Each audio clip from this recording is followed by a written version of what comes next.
গোলাঘাট বন সংমণ্ডলৰ অধীনৰ মৰঙী ৰাজচক্ৰৰ বকিয়াল খণ্ড বন কাৰ্যালয়ৰ অন্তৰ্গত ২০খনৰো অধিক গাঁৱত তীব্ৰ ৰূপত বৃদ্ধি পাইছে হাতী মানুহৰ সংঘাত, যাৰ ফলত বনৰীয়া হাতীৰ জাকক খেদিবলৈ গৈ মৃত্যুমুখত পৰিছে সাধাৰণ লোক।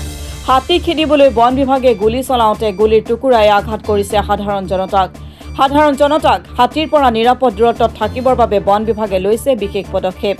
হাতী খেদাৰ সময়ত বন বিভাগক সহযোগ কৰাৰ লগতে মানুহে ল'ব লগা সাৱধানতা সন্দৰ্ভত দুদিনীয়া কাৰ্যসূচীৰে সজাগতামূলক প্ৰচাৰ অভিযান চলাইছে বকিয়াল খণ্ড বন বিভাগে।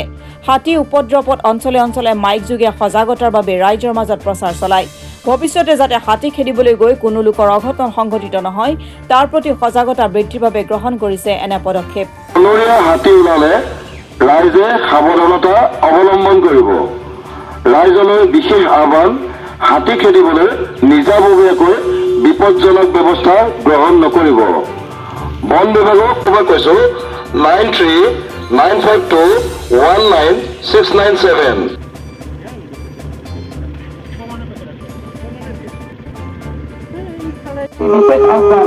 পৰম শ্ৰদ্ধাভাজন ৰাইজ, বনৰীয়া হাতী ওলালে ৰাইজে সাৱধানতা অৱলম্বন কৰিব।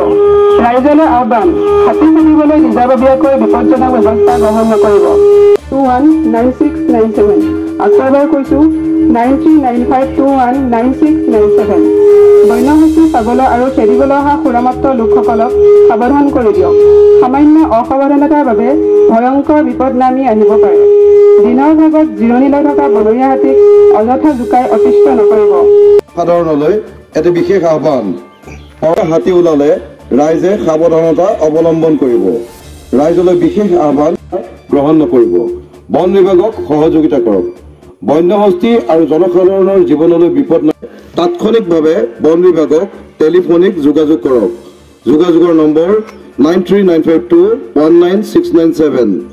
বন্যহস্তী চাবলৈ আৰু খেদিবলৈ অহা সুৰামত্ত লোকসকলক সাৱধান কৰি দিয়ক। বকিয়াল খণ্ড বন কাৰ্যালয়ৰ তৰফৰ পৰা এটি মৰঙী অঞ্চলবাসী ৰাইজক সজাগ কৰিবৰ বাবে এটা মেছেজ পঠিয়াইছোঁ আমি, যে যেতিয়া আমি হাতী খেদিবলৈ যাওঁ ৰাতি বা দিনতে হওক, ইয়াৰ অঞ্চলৰ ৰাইজে গেডাৰিং কৰি এটা বিশেষ অপ্ৰীতিকৰ পৰিস্থিতিৰ সৃষ্টি কৰে, যাৰ ফলত হাতীজাক উলিয়াই নিবলৈ আমাৰ কাৰিকৰী বহুত অসুবিধা হয়। কিছু সময়ত আমি শূন্যলৈ গুলী চালনাও কৰিবলগীয়া হয়। যোৱা কিছুদিনৰ আগতে এজন লোক ইয়াৰে স্থানীয় লক্ষ্মণ গোৱালা বুলি এনেকৈ গেডাৰিঙৰ মাজত সোমাই গুলীৰ খাৰ লাগি আঘাতপ্ৰাপ্ত হৈছে। গতিকে মৰঙী অঞ্চলবাসী ৰাইজলৈ বিনম্ৰ অনুৰোধ, যেতিয়া এটা ক্ৰাইম চিন চলি থাকে, আমি যেতিয়া হাতী খেদিবলৈ যাওঁ, আৰ্মছ এমিনেশ্যন ব্যৱহাৰ হয়, তাত গেডাৰিং কৰি যাতে অপ্ৰীতিকৰ পৰিস্থিতিৰ সৃষ্টি নকৰে, ইয়াৰ সজাগতাৰ বাবে আজি এই অনুষ্ঠানটো আমি আৰম্ভ কৰিছোঁ। আৰু আশা কৰিছোঁ মৰঙী অঞ্চলবাসী ৰাইজে বন বিভাগক সম্পূৰ্ণ সহযোগিতা আগবঢ়ায় হাতীজাকে যি সমস্যাৰ সৃষ্টি কৰিছে ইয়াৰ পৰা উলিয়াই নি আমি যাতে অভয়াৰণ্যত ভৰাই দিব পাৰোঁ, তাত আমাক সম্পূৰ্ণ সহযোগিতা আগবঢ়ায়। ইয়াৰ বাবে আমি পুনৰবাৰ আপোনালোকৰ নিউজ চেনেলৰ যোগেদি বিনম্ৰ অনুৰোধ জনালোঁ। ক'ত যোৱা হ'ব? এতিয়া আমি যাম, আমি য'ত হাতী এফেক্টেড এৰিয়া আছে, হাতীয়ে অসুবিধাৰ সৃষ্টি কৰে, গোটেইখিনি অঞ্চললৈ ফাৰ্টকৈ গৈ থাকিম আমি। এই কাৰ্যসূচীটো এদিনেই হ'বনে আৰু চাওঁ আজিৰ দিনটোত কিমানখিনি কভাৰ হয়, মানে যদি নহয় আমি কাইলৈও কৰিম। ধন্যবাদ।